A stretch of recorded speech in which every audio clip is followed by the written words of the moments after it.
Welcome to Adoption in Focus, where today Lisa talks to Amy and Andy about their experiences of adoption. Amy and Andy have 4 birth children and adopted their youngest son at 18 months old. They share their experiences of the adoption process, supporting birth children throughout, and what it's like to parent a child who they transracially adopted. Okay, so perhaps you could tell me a little bit about when you decided to adopt. I think it was quite a long and slow process for us, really. And the kind of seed was planted, I think, when we were on honeymoon. We were sort of we tried to resist, but we were very much encouraged by the place, by the people who owned the place where we were staying, to go and see an orphanage. I think just seeing so many young children having to exist kind of outside of the kind of mum and dad setup, parent setup, family home setup, I think just kind of placed something on our heart very early on. And then we had some children, some birth children. So we had 3 wonderful birth kids. And we'd kind of, along that journey, we'd explored foster care, and I think like our kids were too young.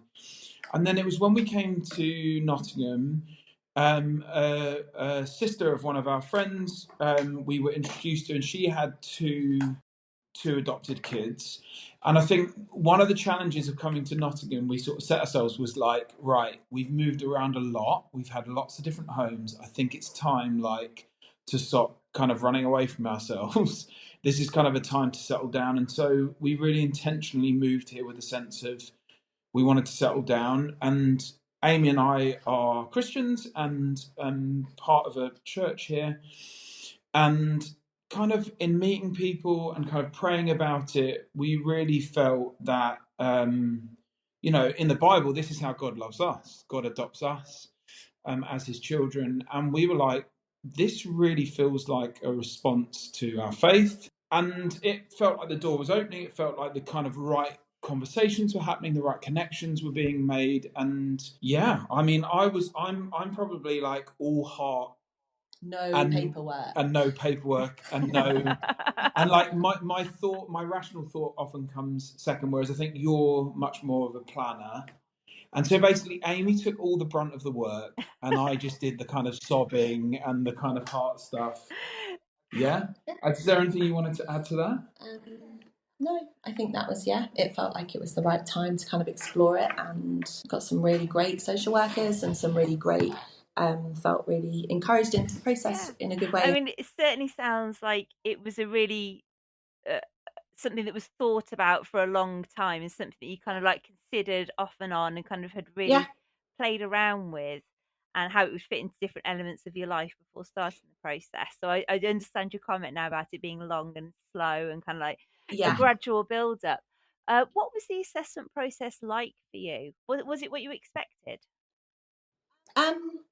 I think probably a really key thing, which we've talked to other people who've gone on to adopt about, is I think the massive sort of contributing factor, I think, was the kind of chemistry that we had with our kind of assessor. And so I think we were really fortunate that we had someone that we really kind of clicked with. I mean, he was really upfront with us in that he came in, and his first meeting, he was like, oh, when I saw you guys that we already had 3 small children, busy house, how am I gonna assess these guys, kind of thing. But he was really honest about that from the beginning, and trust, a lot of laughter, a lot of kind of understanding. And I think that makes all the difference, because I think if you're spending time with someone that you feel like doesn't really get you, or you're a little bit unsure of, then I think it would really have affected the process. But we were really fortunate in that way. So I think in some ways we really felt like we threw the doors of our home sort of wide open. We were like, we recognise that this is going to be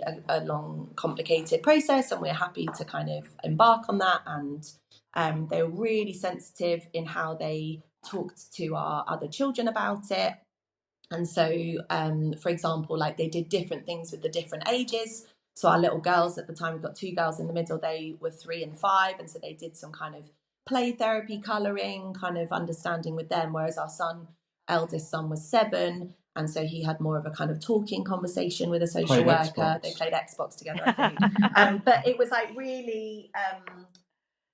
we were really, and one thing I was really cautious of was that I didn't want to talk to the children about it until it was quite far down the process, because I was aware that the second we talked to them about it, they'd be like, when is it happening? When is it happening? Yeah. They'd be really in, and they were really sensitive of that. They were like, well, it has to be by this point in the process, but we can make it the very last thing that we do. And, so we felt really encouraged that we, so all in all, I think it was a really positive process. I also think probably the other thing I would say about it, and I've said to some other people that have considered the process that have asked us, is, we both have experienced counselling in the past. We're part of a kind of community group as part of our church. We've got some kind of really deep, close friendships in our lives. And so the reality is that some of those kind of deep conversations didn't feel that alien. I think maybe if you haven't experienced those things before, then they can feel like, oh golly, I've never looked back and thought about my relationship with my mum, or whatever it might be. And I think we've done that in different areas of our life already, and so that felt helpful.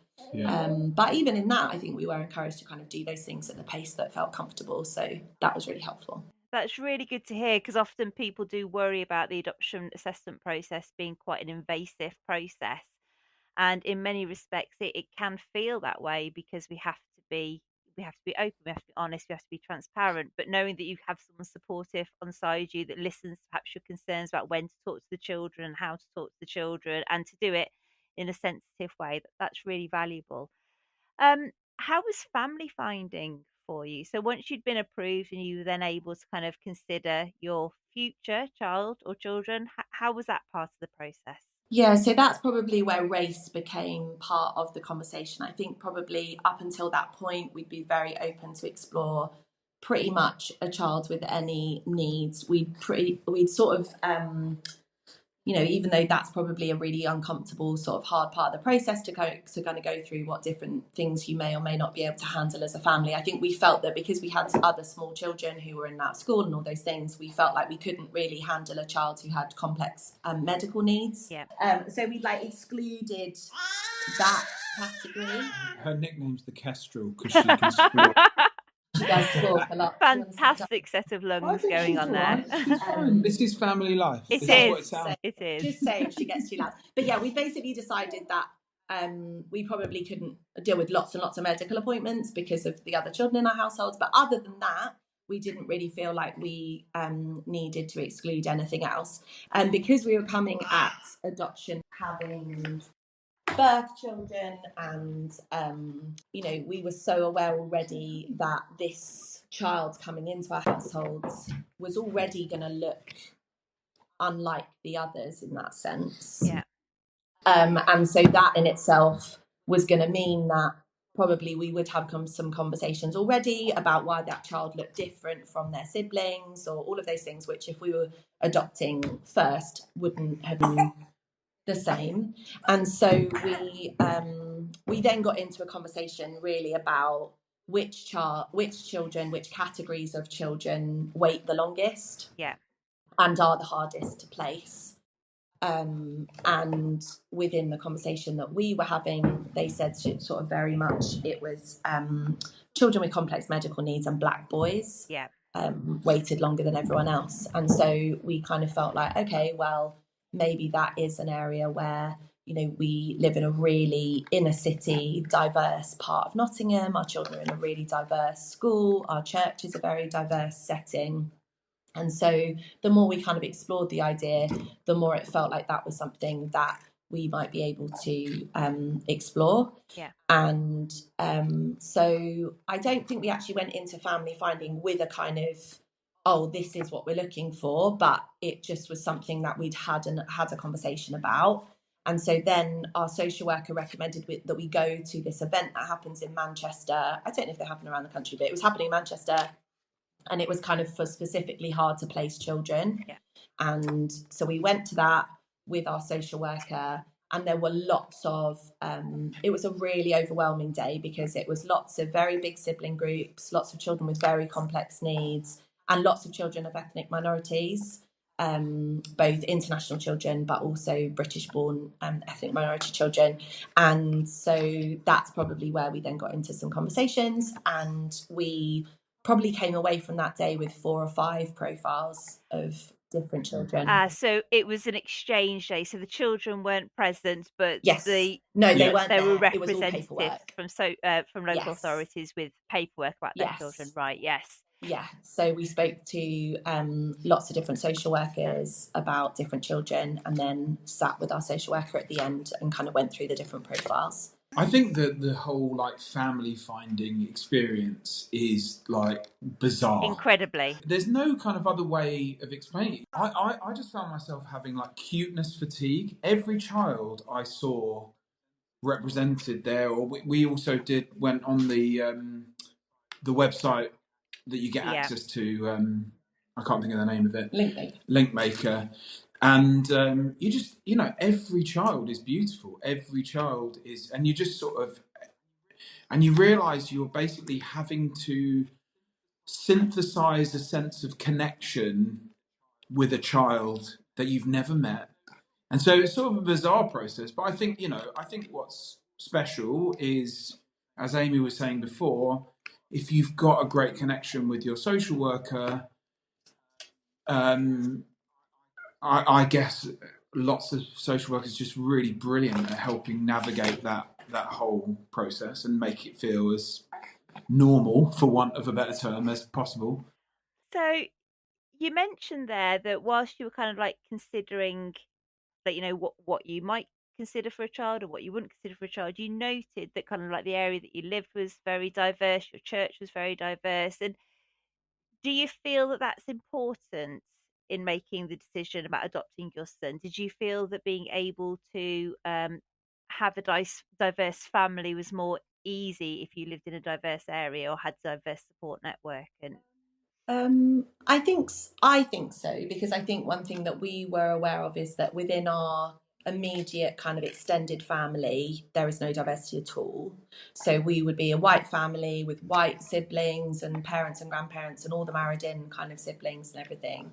And so we felt like in that sense, and we'd sort of been, I think we'd also been advised in that way as well, that even actually when it got further down the line, our son's foster family were in a very kind of white estate and living on quite a white estate, and was sort of encouraged that he was going to need to move on from that.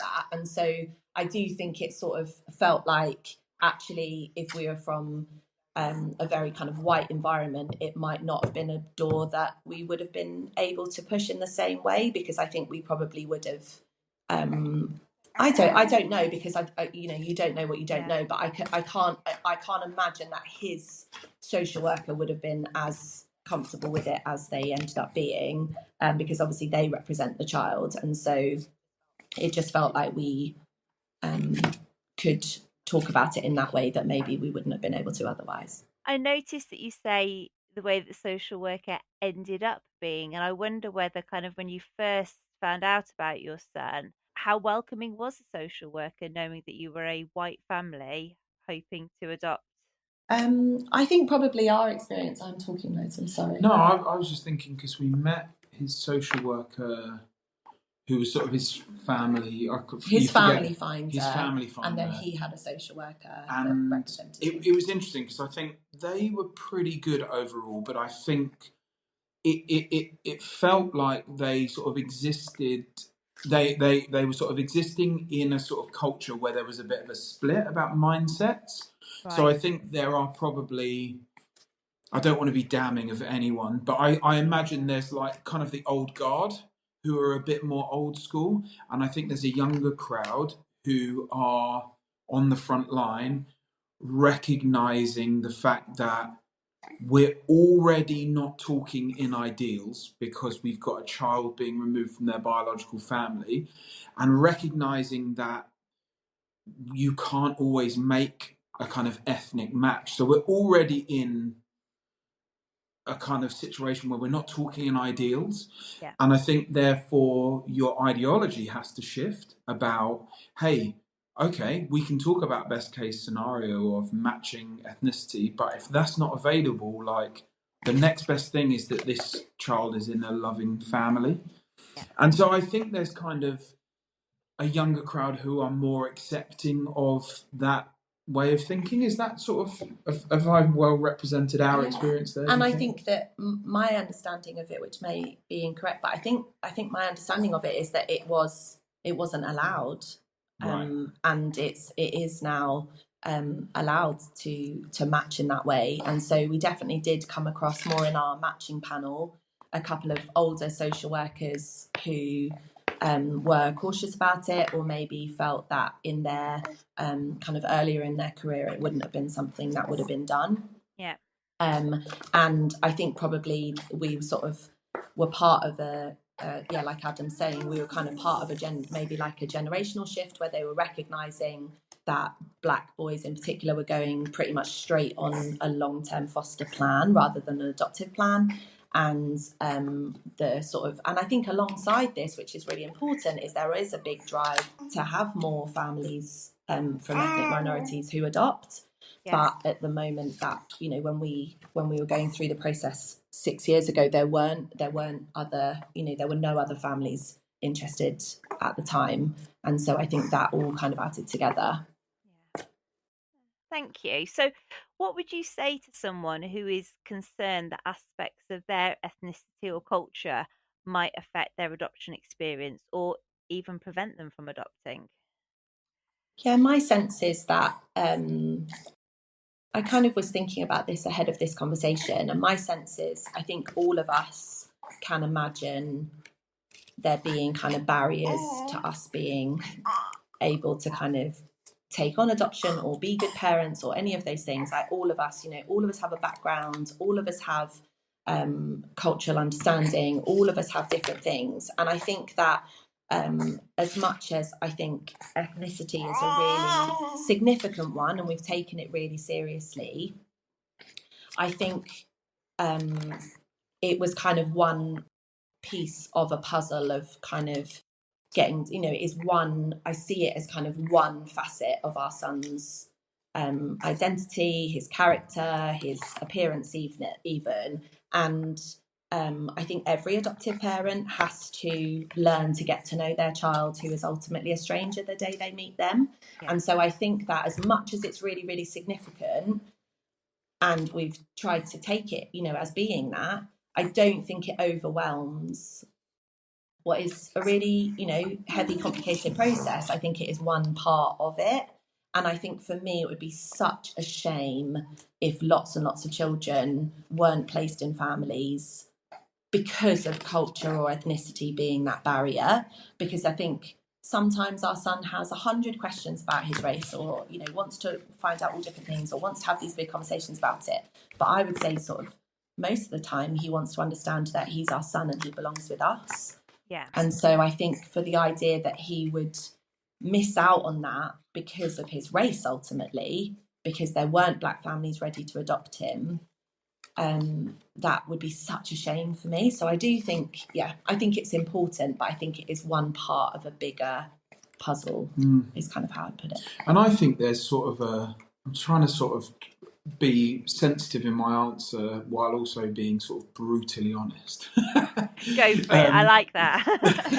So I'll try and tread this line carefully, but I think sort of matching ethnicity is a red herring for connection. I think as Amy said, like whoever you invite into your home as your child, the connection is on the basis that you are strangers, and you know, we've tried to help our son recognise that that's a special difference. So I kind of, if you can forgive my kind of clumsiness of words, I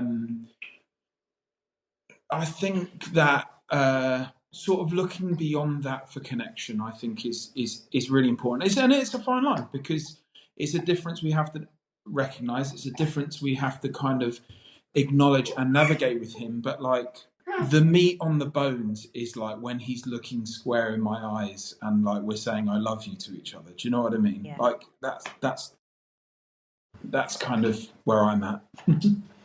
Thank you. And I think kind of what came up for me there, which both of you kind of mentioned, is the fact that when we do bring a child or children into our home as adoptive parents, they are essentially strangers, and we have to show curiosity in so many areas in order to get to know them and to get to understand them and to get to find out who they are so that we can help them form a strong sense of identity as a person.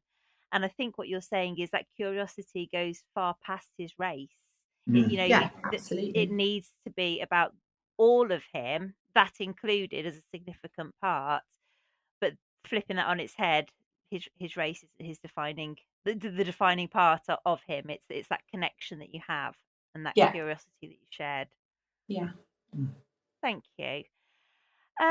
Just going slightly off on a tangent in my head, but I think I'm wondering, your children, your biological children, were they as accepting of their sibling being a different race as you were, or was it something that they initially perhaps found strange or asked questions about? How what was their thinking? Yeah, my memory of it was mostly through, so our children were 3, 5 and 7, and there was quite a big question mark about our 3-year-old, whether she was a bit too little or those sorts of things.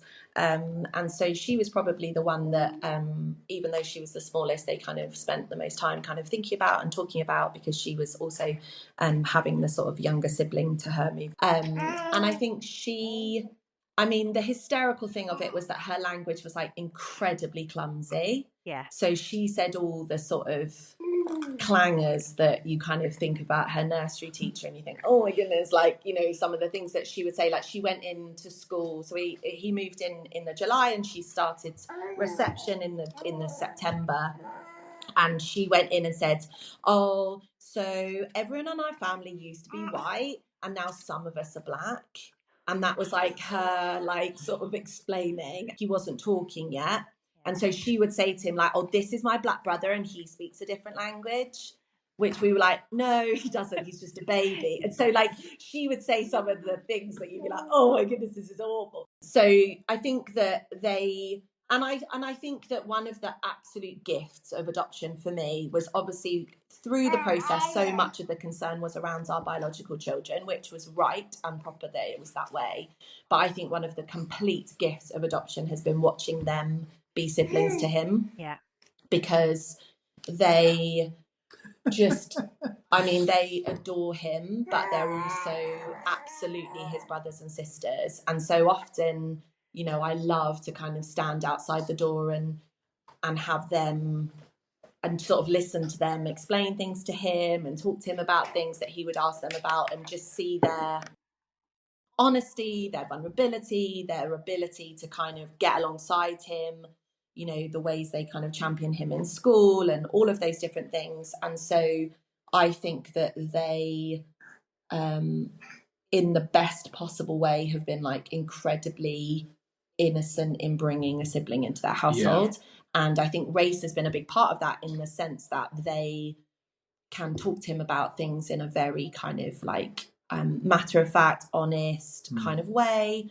Like, his eldest sister, she is now 11, and she will talk to him about, like, he asked her a couple of weeks ago if he could borrow her shampoo, for example. Yeah. And she was like, oh, do you remember, like, your hair's different from mine, so you have a different one, and like, do you remember, like, just things that feel minor in the moment, but actually I think they've sort of embraced sort of his difference in a way that I think is really loving. And so that's been really beautiful to watch. And they don't overthink anything. Yeah, that's so what there's I mean. Like, they just don't overthink anything. So they're, and the kind of normality that they bring is like, they love him all the way Amy said, and they fight with him in the kind of normal way that siblings fight, and they, are learning how to share amongst each other. And so, I think they, in some senses, they've kind of led us in kind of,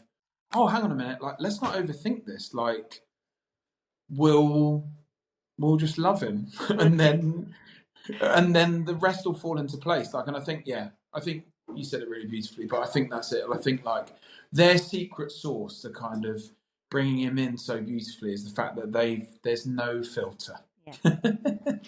Yeah. Oh, thank you so much.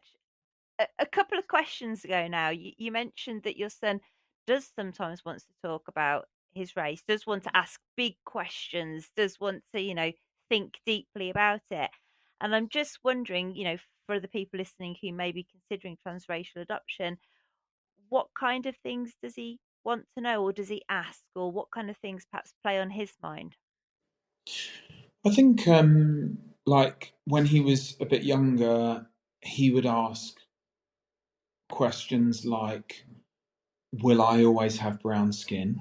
And things like that. So it was more like the kind of visual difference. And then I think as he's got a bit older, he'll be sensitive to his surroundings. So we went swimming recently, and in a sort of other part of town, and all of a sudden, and we were having a great time, but all of a sudden, out of nowhere, he sort of looked around and said, "Oh, everyone else is white here." Yeah. Like, so he has a sort of certain level of kind of sensitivity to his surroundings, but it never, from my perspective, Amy, you might have a different view, but my experience is it's from a place of us being inquisitive, from us being curious. He then, so we've sort of almost kind of given him that language, and we've given him that sort of sense of awareness of his difference, and so we've tried to keep it positive and keep it as a kind of awareness thing rather than a kind of, I think if you're not bringing attention to it, you're not helping him navigate that, then it's potentially this like, why am I the odd one out? But I largely don't think he has that experience. And I think partly that's because so many environments he goes in, he sees, I'm just thinking at church, like even the adults who like volunteer at kids' church, like their skin are all different colours. Like, so he's got lots of people around him where he can be in environments where he's not the odd one out, right? I think that helps. Yeah, I think so. I think probably what I try in the moment, I think it can be really easy when he asks a question. I mean, any question about adoption, I think when your kid asks you that question, there's that moment of like panic, of sort of internally at least, of like, oh no, he feels so disconnected, he feels so, whatever it might be.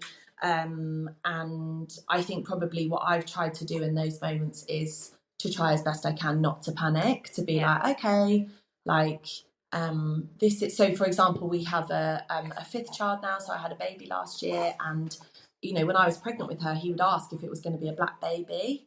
And so I was like, oh, but in those moments, actually just noticing that I think his curiosity was coming from that place of understanding how it all works. And so I think it's easy as an adult to sort of disasterize some of those questions and to be like, oh my goodness, this is a sign of him feeling so out of place. But actually, I don't know if I satisfied him in that moment, but to actually sort of take the question at face value and to be like, oh, actually, do you remember we talked about how your birth mum is white and your birth dad is black, and so that means when they made a baby, then you are brown, and that's what you look like. And do you remember, you have curly hair like your birth dad has curly hair, and I think you've got really dark eyes like your birth mum has really dark eyes, and do you remember we talked about that? And so because your sister is me and your dad making a baby, so that means we're both white. And so actually just sort of trying to give him the information as is,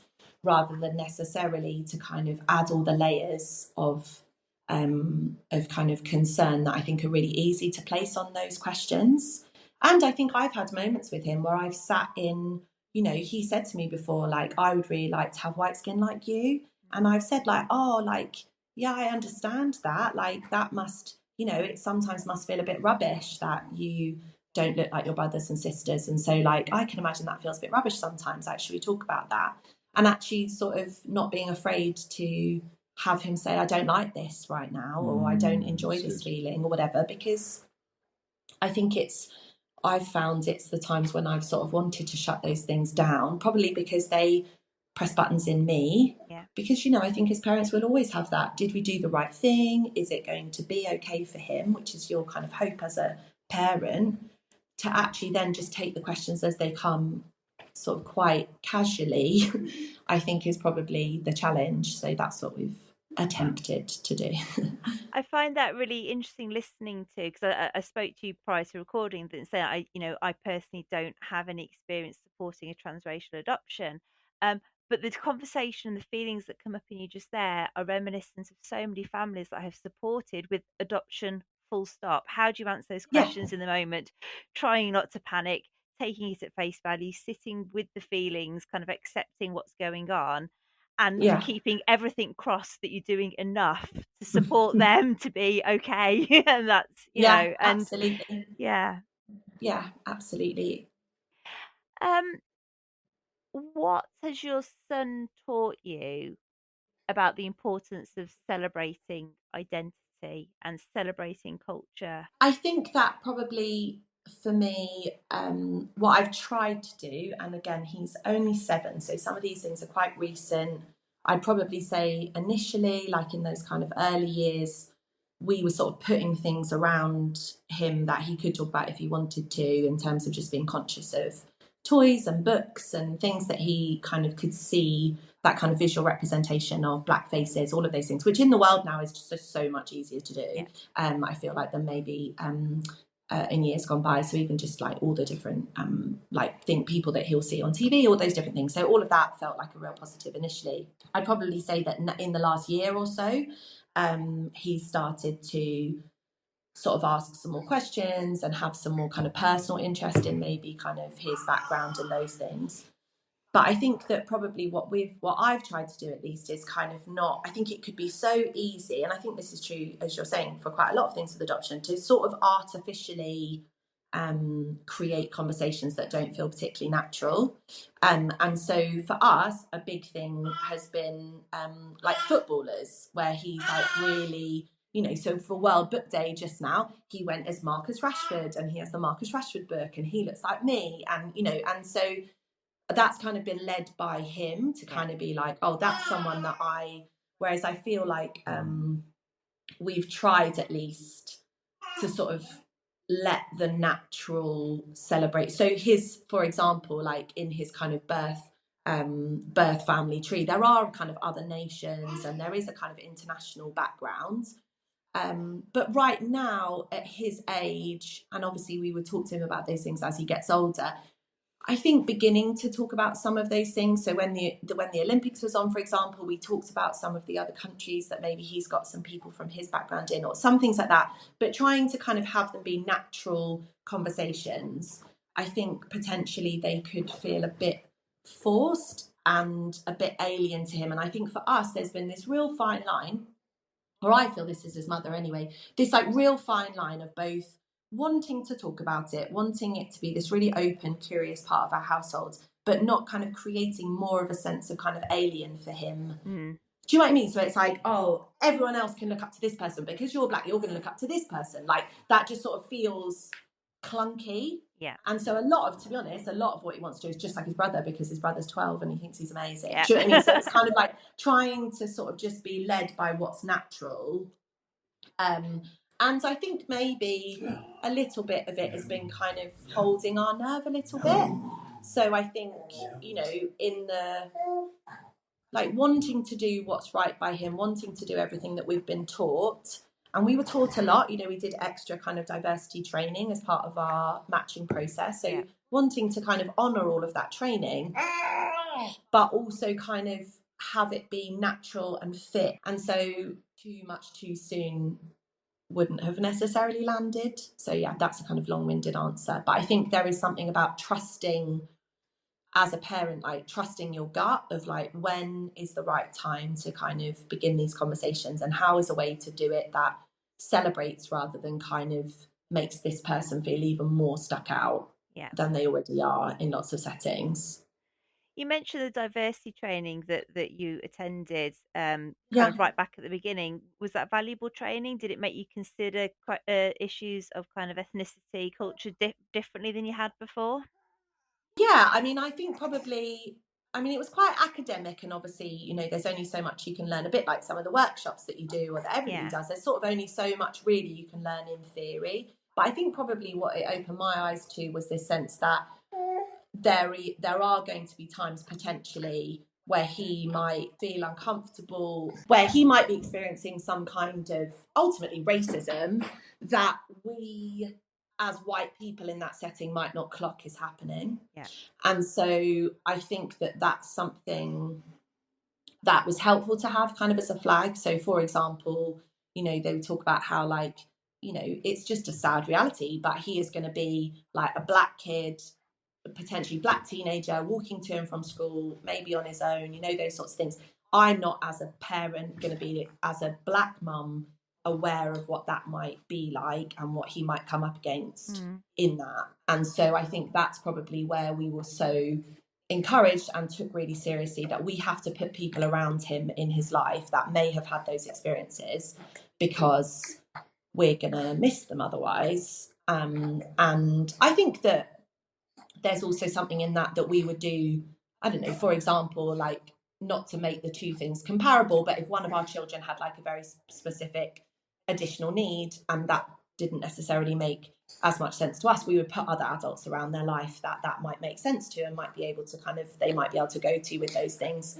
And so I think that's been a sort of just an underlining for us that, you know, he needs to have adults in his life that are going to know what his experience of growing up in the city might be like in a way that we might not know. Yeah. And being really happy, I think this is something that I've learned through adoption more generally, is just, I don't think you have to be the absolute expert on your child, like the only expert on your child. Like, I think your goal is obviously to be everything that they need as a parent, but I think that inviting other people in, other adults who might have a really special relationship with them, I think is really, really key. Like, there are a couple of people in our life who love Eli in such a beautiful way and will kind of come and take him out and hang out with him and those sorts of things, and being open to that and has benefited for our whole family, like, absolutely. And so I think that's been a real gift.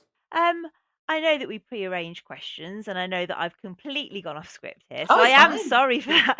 But Doesn't matter, no, I'm it's just fine. wondering, is there anything else that you might just want to kind of mention before we finish for today? Anything that you think might be valuable for the people listening to this, perhaps if they're considering a transracial adoption or adoption in general, or anything really? I think probably, for me, the challenge of it that we sort of talked about ahead of time was the fact that our son was going to be very obviously adopted.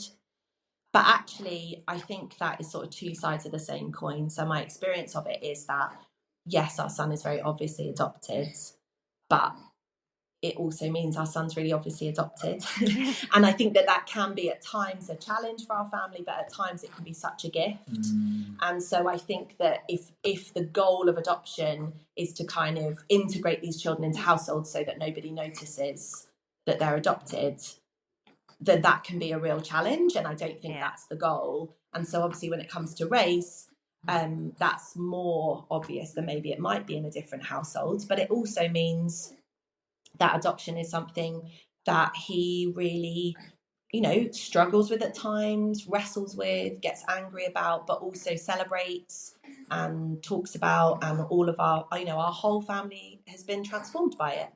And so I think that if someone is considering it and thinks, oh, it's just going to mean they never feel like they belong, like, I don't think that's true. Like, I think I'm really confident, sort of 6 years in, that our son absolutely knows that this is where he's meant to be, but he absolutely knows he's adopted. And so those things go hand in hand. Thank you so much. Anything you'd like to add, Adam? Yeah, no, I was just thinking about what you were saying in answer to the previous question that really applies, I think, to this question. And I think one of the kind of bits of language we've come up with is like, the reason we're able to adopt is because we feel adopted. We feel so loved by the people around us.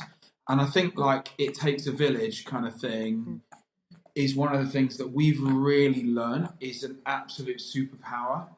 And I think to get there, that ultimately takes a certain level of vulnerability in your key relationships to be able to have just safe enough places to kind of bear all.